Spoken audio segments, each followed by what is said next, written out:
Ok, alors salut à tous. Aujourd'hui, je voulais vous montrer comment faire pour calculer des statistiques de base qui vont être utiles pour du trading quantitatif. Donc j'entends par là, par exemple des rendements logarithmiques, des volatilités, des matrices de covariance, etc. Donc on va voir ça en détail. Première étape, c'est télécharger de la donnée. Donc je vais mettre ici tout ce qu'il faut pour télécharger de la donnée. Donc voilà, vous validez tout ça, tac, tac, tac. Voilà, on va prendre 5 assets ici. Vous cliquez ici, ça va vous télécharger de la donnée. Ensuite, donc moi je vais la charger, et on va regarder à quoi ça ressemble. Ça va donner quelque chose comme ça. Donc ici c'est les prix depuis 2023 janvier à 2023 mars.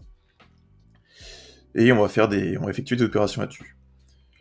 Donc, premier truc, on va tester déjà avec un seul asset, ici Bitcoin.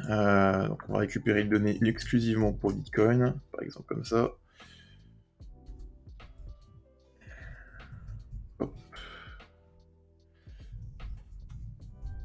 Voilà. Voilà. Ah, ça ressemble juste à ça. Okay, donc juste la donnée pour Bitcoin. On va faire des calculs dessus. Donc déjà, les log return. On va calculer donc les rendements logarithmiques. Pourquoi est-ce qu'on va faire ça? Ça va être beaucoup plus pratique par la suite. On verra que si on veut effectuer des calculs dessus, on aura juste des simples multiplications à faire au lieu de faire des exponentiations. Ça permettra de faire des calculs qui sont beaucoup plus faciles par la suite. Ça permet aussi d'éviter ce délire de quand on augmente on fait une augmentation de 10%, puis ensuite une diminution de 10%, on ne revient pas à 100%, on est à 101%, 99%, pardon. Donc on se fait enfler de 1%. Pourquoi? Parce qu'on n'est pas sur une échelle qui est logarithmique, justement, donc on veut être sur une échelle logarithmique. Sur une échelle logarithmique, on fait plus 10, moins 10, c'est pareil. Donc on va avoir ces propriétés, donc c'est pour ça qu'on va passer en rendement logarithmique. Alors comment est-ce qu'on va faire ça? Donc log return, et tout simplement, on va utiliser donc la librairie NumPy. Donc librairie NumPy, je l'ai appelée ici. C'est très classique, hein, NumPy, il faut absolument connaître. Donc ici, NumPy, ce sera NP, comme d'hab. Voilà. Librairie très classique, il faut connaître. Donc avec NumPy, ce qu'on va faire, c'est que on va déjà calculer les rendements, le logarithme, tout passe en logarithme. Donc np.log et notre tableau, comme ça tout est en log. C'est super pratique sur une échelle logarithmique, on a juste à faire des différences, pas des rapports. Donc np.diff, ça va nous faire la différence, hop, et ça nous calcule nos log return. On va regarder à quoi ça ressemble.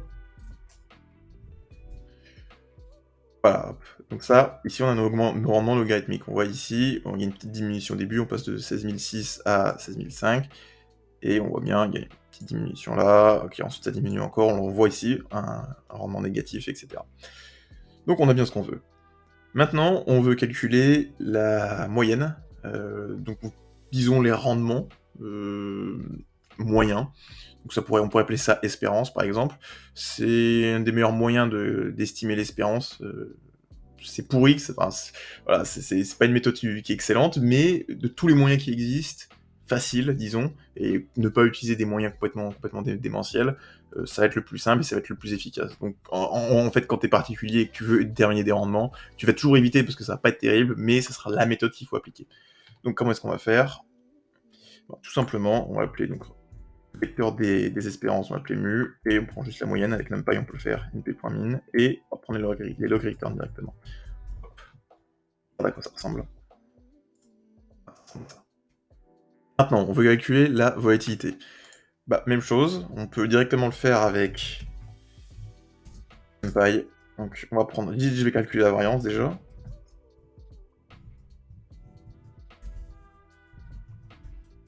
Voilà, hop, je vous montre à quoi ça ressemble. Ok, ça ressemble à ça, et volatilité, alors c'est la même chose, sauf que c'est la racine finalement, on peut calculer ici, c'est la racine de la variance. Ça nous donnera la volatilité. Donc voilà, ça c'est fait pour un seul actif. Maintenant, on va le faire pour plusieurs actifs en même temps. Si je veux par exemple calculer un vecteur d'espérance, mais pour plusieurs actifs.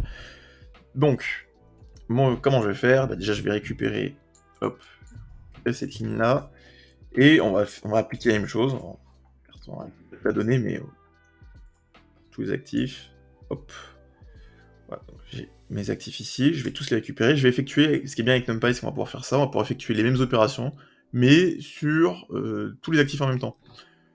Donc par exemple, je veux calculer mes long return, alors hop, je vais pouvoir utiliser exactement les mêmes fonctions, juste je vais devoir dire, hop, je vais devoir dire sur quel axe je vais le faire.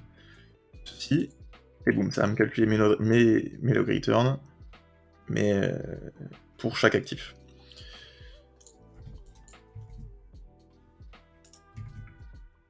Ensuite, je vais calculer mon vecteur d'espérance, même chose, j'utilise la même fonction, ça me donne mon vecteur d'espérance. Donc ici, premier actif, c'était Bitcoin, ensuite Ethereum, BNB, voilà, on les a juste ici, ça donne mon vecteur d'espérance.